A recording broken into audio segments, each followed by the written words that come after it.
আসসালামু আলাইকুম রহমতুল্লাহ। সুপ্রিয় শিক্ষার্থী ছোট ভাই ও বোনেরা, আমরা গত ভিডিওতেই আমরা করেছিলাম যে তোমার হচ্ছে আহ, উম, তিনটে বিষয় নিয়ে আমরা আলোচনা করেছিলাম। একটা শ্রেণীবিন্যাসের উদ্দেশ্য, শ্রেণীবিন্যাস, এবং 3 নম্বরটা হচ্ছে যে শ্রেণীবিন্যাসের মাধ্যমে বিভিন্ন রাজ্য নিয়ে আমরা কথা বলেছিলাম। তো বিভিন্ন রাজ্য যেমন সুপার কিংডম 1, সুপার কিংডম 2, সেখান থেকে সুপার কিংডম 1 থেকে তোমার হচ্ছে তোমার প্রোক্রিয়াটা, সুপার কিংডম 2 থেকে ইউক্যারিওটা, এবং প্রোক্রিয়াটার ভিতরে রয়েছে মহান রাজ্য, এবং ইউক্যারিওটার ভিতরে রয়েছে প্রোটিস্টা, ফাঞ্জি, প্ল্যান্টি এবং অ্যানিমেলিয়া। তো আজকে আমরা এই সকল রাজ্য নিয়ে পূর্ণাঙ্গ বিস্তারিত জানবো ইনশাআল্লাহ আজিজ। তো চলো শুরুতে শুরু করা যাক। শুরুতে আজকে আমরা যে রাজ্য নিয়ে কথা বলবো সেটা হচ্ছে রাজ্য 1 মনেরা। তোমরা সকলেই জানো মনেরা হচ্ছে সুপার কিংডম 1 এর, সুপার কিংডম 1 সেটা হচ্ছে কি প্রোক্যারিওট রাজ্যের অন্তর্ভুক্ত কি মনেরা। মনের রাজ্যের বৈশিষ্ট্যটা তুমি যেটা মনে রাখবে, আমি তোমাদের শুরুতে একটা কথা বলতে চাই। যে কোনো রাজ্যের ক্ষেত্রে আমি একটা কথা বলতে চাই, সেটা হচ্ছে সুগঠিত নিউক্লিয়াস। এই জিনিসটা মাথায় ঢুকে নিবা, যে সুগঠিত নিউক্লিয়াস,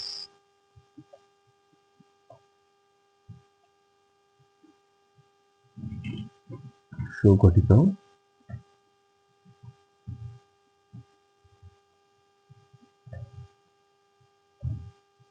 নিউক্লিয়াস। দেখো, যে কোনো রাজ্যের বৈশিষ্ট্য মনে রাখার জন্য প্রথম যে জিনিসটা তোমরা মনে রাখবা সেটা হচ্ছে সুগঠিত নিউক্লিয়াস। সুগঠিত নিউক্লিয়াস বলতে কি বোঝায়?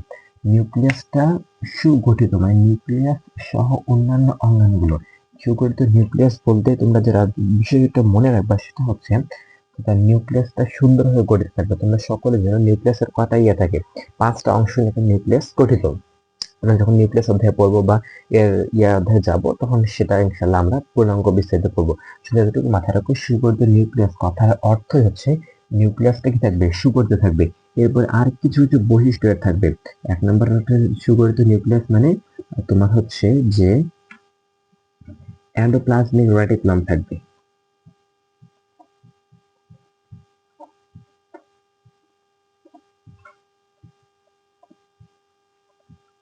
এন্ডোপ্লাজমিক,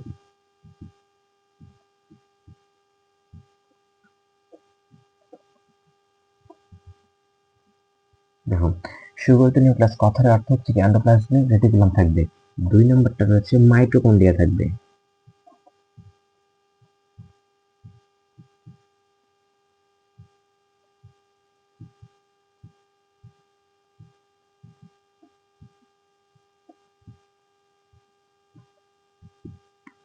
এন্ডোপ্লাজমিক রেটিকুলাম থাকবে, মাইটোকন্ড্রিয়া থাকবে।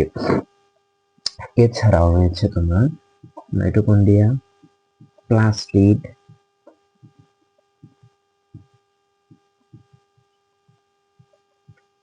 মাইটোকন্ড্রিয়া, প্লাস্টিড, তারপরে হচ্ছে তোমার এন্ডোপ্লাজমিক রেটিকুলাম, মাইটোকন্ড্রিয়া, প্লাস্টিড ও অন্যান্য অঙ্গগুলো।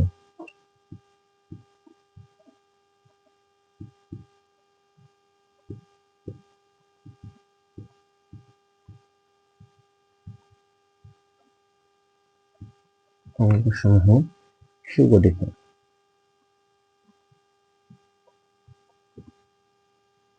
দেখো, সুগঠিত নিউক্লিয়াস বলতে আমরা কি বোঝো, যে মাইটোকন্ড্রিয়া, প্লাস্টিড, এন্ডোপ্লাজমিক রেটিকুলাম, অন্যান্য অঙ্গগুলো সুগঠিত। এর পাশাপাশি আরেকটা তোমার থাকবে যে রাইবোসোম।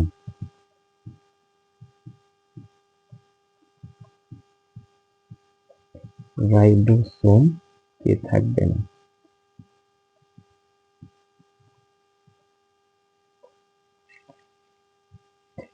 রাইবোসোম তোমার কি থাকতেও পারে, আবার নাও থাকতে পারে, দুইটার মধ্যে থাকবে।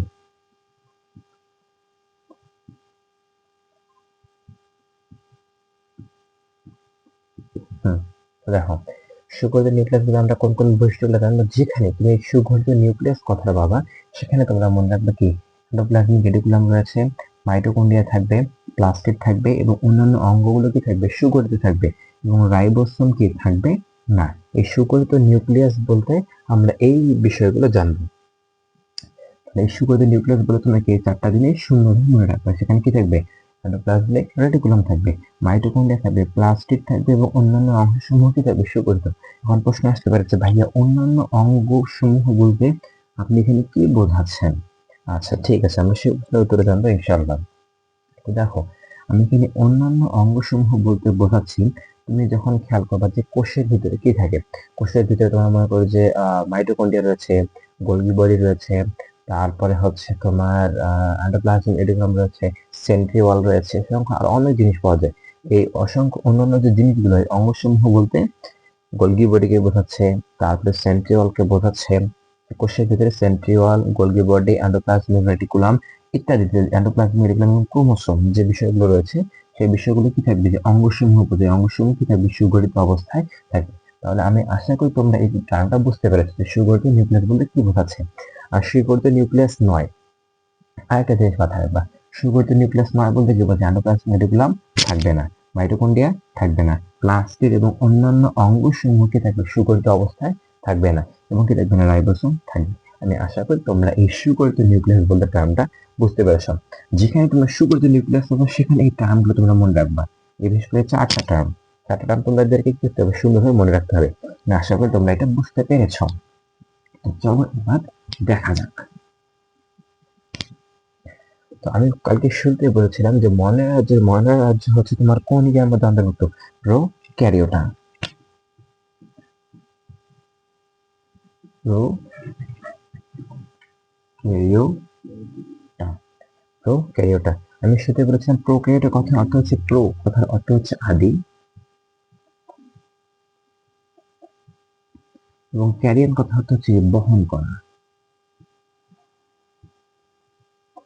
বহন করা। তার মানে এটা অর্থ দাঁড়াচ্ছে যে প্রোক্যারিয়ান যে সকল মানে প্রোক্যারিওট রাজ্যের মধ্যে যারাই থাকবে তারা আদি বৈশিষ্ট্য বহন করবে, তাহলে কি করবে? আদি বৈশিষ্ট্য বহন করবে। এবং আদি বৈশিষ্ট্য বহন করার শুরুতে এক নম্বর কথা হচ্ছে নিউক্লিয়াস সুগঠিত নয়।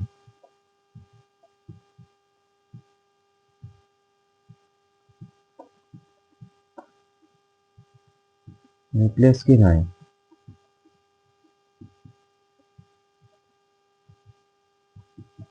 আদি বৈশিষ্ট্য প্রথম এক নম্বর যেটা পয়েন্ট সেটা হচ্ছে নিউক্লিয়াস সুগঠিত নয়। তবে নিউক্লিয়াস সুগঠিত না বলতে নিউক্লিয়াসের অন্য যে অংশ সমূহ রয়েছে সেগুলিকে সুগঠিত অবস্থা থাকবে না। চলো আমরা তাহলে এই ব্যাখ্যা এখানে আবার দেখি। তার যদি এক মনে রাখ, এই সুগঠিত নিউক্লিয়াস নেই, তার মানে সুগঠিত নিউক্লিয়াস নেই বলতে কি কি দাঁড়াচ্ছে দেখো, সুগঠিত নিউক্লিয়াস নেই এক নম্বর পয়েন্ট, তার মানে আমাদের কি থাকবে না? এন্ডোপ্লাজমিক রেটিকুলাম কি? প্লাজমিক জালিকা নেই, আমরা আগেই পড়েছি। মাইটোকন্ড্রিয়া প্লাস্টিড নেই, আগেই পড়েছি। তারপরে আরো দুইটা বৈশিষ্ট্য আমরা পড়েছিলাম কি? রাইবোসোম। সুগঠিত নিউক্লিয়াস যদি না থাকে তাহলে সাথে কি থাকবে? রাইবোসোম থাকবে। আমি আশা করি তোমরা এই বিষয়টা বুঝতে পেরেছো। এর পাশাপাশি তোমরা সুগঠিত নিউক্লিয়াস নেই, তার মানে তোমরা এই বিষয়গুলো তোমরা অটোমেটিকলি সেখানে পেয়ে যাবে। এর পাশাপাশি তোমাদেরকে এক্সট্রা দুইটা জিনিস মনে রাখতে হবে, সেটা হচ্ছে এরা এক কোষ মানে একটা মাত্র কোষ দিয়ে গঠিত, এবং ফিলামেন্টাস। ফিলামেন্টাস মানে একটির পর একটি কোষ পর্যায়ক্রমে যুক্ত হয়ে ফিলামেন্ট গঠন করে। ফিলামেন্টাস, ফিলামেন্ট কথা অর্থ হচ্ছে যে সুতার মতো। ফিলামেন্ট কথা অর্থ কি? সুতার মতো। মানে বৈশিষ্ট্যগুলো এভাবে তোমাদেরকে মনে রাখতে হবে। তোমাদের এইভাবে বৈশিষ্ট্যগুলো সুতার মতো বা মালার মতো। তোমরা যদি বৈশিষ্ট্যগুলো এভাবে মনে রাখতে পারো তাহলে তোমাদের জন্য অনেক সহজ হবে বৈশিষ্ট্যগুলোকে লেখা। মানে এখান থেকে তোমরা একটা সিকিউ কমন পাবা। তো এখানে কি বলছে? ফিলামেন্টাস সুতার মতো বা মালার মতো। মালা কিভাবে করতে হয়? ফিলামেন্টাস একটা তোমরা এরকম দেখেছো, এরকম অসংখ্য ইয়া একত্রে মিলিত হয়ে কি হয়? মালা গঠন করে, তাই না? আমরা এর আগে ইয়াগুলো তো দেখবো ইনশাআল্লাহ। ইয়া মানে কি? মালা গঠন করে। আচ্ছা, তো এই মালার মতো কথা হচ্ছে ফিলামেন্টাস, মানে একটার পর একটা কোষ পরস্পরের সঙ্গে যুক্ত হয়ে কি করে? ফিলামেন্ট গঠন করে। তারপরে কি বলছে? এরা কলোনিয়াল। কলোনিয়াল বলতে কলোনি বা দলবদ্ধ হয়ে বসবাস করে। মাইটোকন্ড্রিয়া নেই, প্লাস্টিড নেই, প্লাজমিক জালিকা নেই, দ্বিবিভাজন প্রক্রিয়ার মাধ্যমে বংশ বিস্তার করে। কোন প্রক্রিয়ার মাধ্যমে? দ্বিবিভাজন। এটাকে তোমরা মনে রাখবা কাইন্ডলি, যে কোন প্রক্রিয়ার মাধ্যমে বংশ বিস্তার করে। আচ্ছা, আরেকটা হচ্ছে কি? শ্বসন প্রক্রিয়ার মাধ্যমে কি করে? খাদ্য গ্রহণ করে। যে কোনো রাজ্যের বৈশিষ্ট্যগুলো মনে রাখতে হলে তোমাদেরকে তিনটা জিনিস মনে রাখতে হবে। এটা কি? Must be.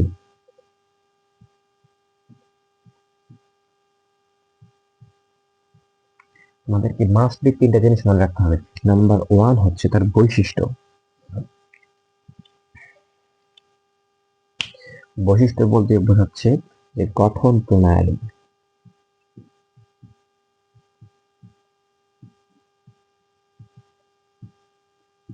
গঠন প্রণালী। 2 নম্বরটা হচ্ছে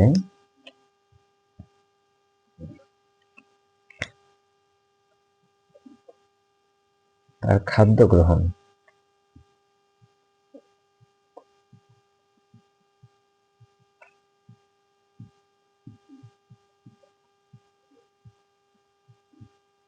খাদ্য গ্রহণ প্রক্রিয়া। এবং 3 নম্বরটা হচ্ছে তার বিভাজন প্রক্রিয়া। বিভাজন বা বংশ বিস্তার।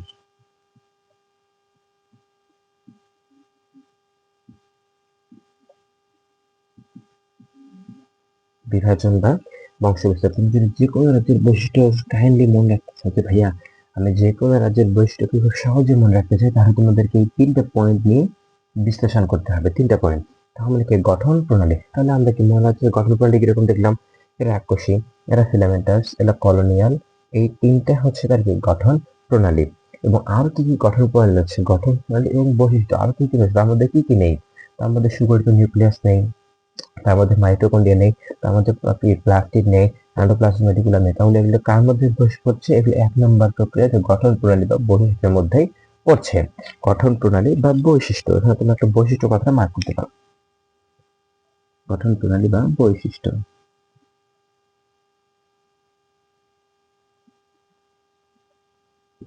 গঠন প্রণালী বা বৈশিষ্ট্য। আশা করি তোমরা গঠন প্রণালী বা বৈশিষ্ট্য বিষয়টা বুঝতে পেরেছ। তার মানে কি গঠন প্রণালী তার শরীরের মধ্যে কি কি আছে বা নেই, এইটা মূলত বোঝাচ্ছে।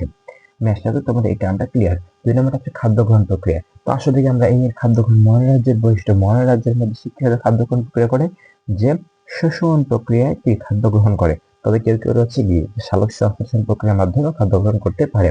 তাহলে আমাদের খাদ্য গ্রহণ প্রক্রিয়া ক্লিয়ার। এবার হচ্ছে বিভাজন বা বংশ বিস্তার। এর কিভাবে বিভাজিত হয়? এই দ্বিবিভাজন প্রক্রিয়ার মাধ্যমে বংশ বিস্তার করে। কোন প্রক্রিয়ায়? দ্বিবিভাজন প্রক্রিয়ার মাধ্যমে বংশ বিস্তার করে। তোমাদেরকে সুন্দরভাবে মনে রাখতে হবে এর উদাহরণগুলো। উদাহরণগুলোর মধ্যে 1 নম্বর হচ্ছে ব্যাকটেরিয়া, 8 নম্বর হচ্ছে কি নীলাভ সবুজ শৈবাল। এই উদাহরণগুলো মাস্টলি মনে রাখতে হবে। তাহলে তুমি যদি যে কোনো রাজ্যের বৈশিষ্ট্য মনে রাখতে চাও, তাহলে তোমাকে এই 3টা পয়েন্ট নিয়ে কথা বলতে হবে। তার গঠন প্রণালী অথবা বৈশিষ্ট্য, তার দেহের আকার, আকৃতি কিরকম, তার মধ্যে কি আছে এবং কি নেই। 2 নম্বর হচ্ছে খাদ্য গ্রহণ প্রক্রিয়া, 3 নম্বর হচ্ছে বিভাজন এবং বংশ বিস্তার প্রক্রিয়া। আমরা পর্যায়ক্রমে অন্য রাজ্যের বৈশিষ্ট্যগুলো নিয়ে আলোচনা করব। তার মানে আমি আশা করি তোমাদেরকে এই মনের রাজ্যের বৈশিষ্ট্য নিয়ে তোমাদের আর কোনো সন্দেহ নেই। তাও আমি একবার তোমাদেরকে সামারাইজ করে দিচ্ছি। আমি শুরুতে বলেছিলাম মনের রাজ্যটি কোন ইয়ার মধ্যে অন্তর্ভুক্ত? প্রোক্যারিওটা রাজ্যের সুপার কিংডমের অন্তর্ভুক্ত। প্রো কথা আছে আদি এবং ক্যারিন কথা আছে বহন করা। আদি বৈশিষ্ট্য বহন করবে, তার মধ্যে কি সুগঠিত নিউক্লিয়াস গুলো থাকবে না। সুগঠিত নিউক্লিয়াস না থাকলে আমরা কি কি বলেছিলাম? এন্ডোপ্লাজমিক রেটিকুলাম থাকবে না, তারপরে হচ্ছে তার মাইটোকন্ড্রিয়া প্লাস্টিড থাকবে না, রাইবোসোম থাকবে, এন্ডোপ্লাজমিক রাইবোসোম থাকবে, প্লাস হচ্ছে তোমার যে অন্যান্য অঙ্গগুলো কি থাকবে না, সুগঠিত অবস্থায় থাকবে না। তাহলে কি সুগঠিত নিউক্লিয়াস নয়? তো আমরা সেটাই দেখেছি এখানে, সুগঠিত নিউক্লিয়াস নেই, এককোষী। সুগঠিত নিউক্লিয়াস নেই, তারপরে মাইটোকন্ড্রিয়া এবং প্লাস্টিড নেই, এন্ডোপ্লাজমিক জালিকা নেই। সুগঠিত নিউক্লিয়াসের যে বৈশিষ্ট্যগুলো রয়েছে তার মধ্যে আমরা এগুলো পেয়ে গেছি। তার মধ্যে এর আরো কিছু বৈশিষ্ট্য তোমাদেরকে মনে রাখার জন্য আমি এইভাবে বলেছিলাম যে গঠন প্রণালী আলোচনা করতে হবে। গঠন প্রণালীর মধ্যে কি আছে? সুগঠিত নিউক্লিয়াস পেয়েছি, এর পাশাপাশি আরেকটা জিনিস, এদের ইয়েটা কিরকম, এর এককোষী ফিলামেন্টাস। ফিলামেন্টাস কথা হচ্ছে সুতার মতো অথবা মালার মতো চেইন আকারে থাকে। কলোনিয়াল, এরা দলবদ্ধ হয়ে বসবাস করে। রাইবোসোম রয়েছে, মাইটোকন্ড্রিয়া, প্লাস্টিড এবং এই সবগুলো বিষয় নিয়ে আলোচনা করেছি। লাস্টটা হচ্ছে তার বিভাজন বা বংশ বিস্তার। তারা কোন প্রক্রিয়ার মধ্যে বিভাজিত হয়? তারা কি দ্বিবিভাজন প্রক্রিয়ার মাধ্যমে কি বংশ বিস্তার করে, এবং খাদ্য গ্রহণ প্রক্রিয়া রয়েছে শোষণ প্রক্রিয়ার মাধ্যমে খাদ্য গ্রহণ করে। উদাহরণগুলোর মধ্যে রয়েছে কি ব্যাকটেরিয়া এবং নীলাভ সবুজ শৈবাল। আমি আশা করি তোমরা সম্পূর্ণ এটা বুঝতে পেরেছো।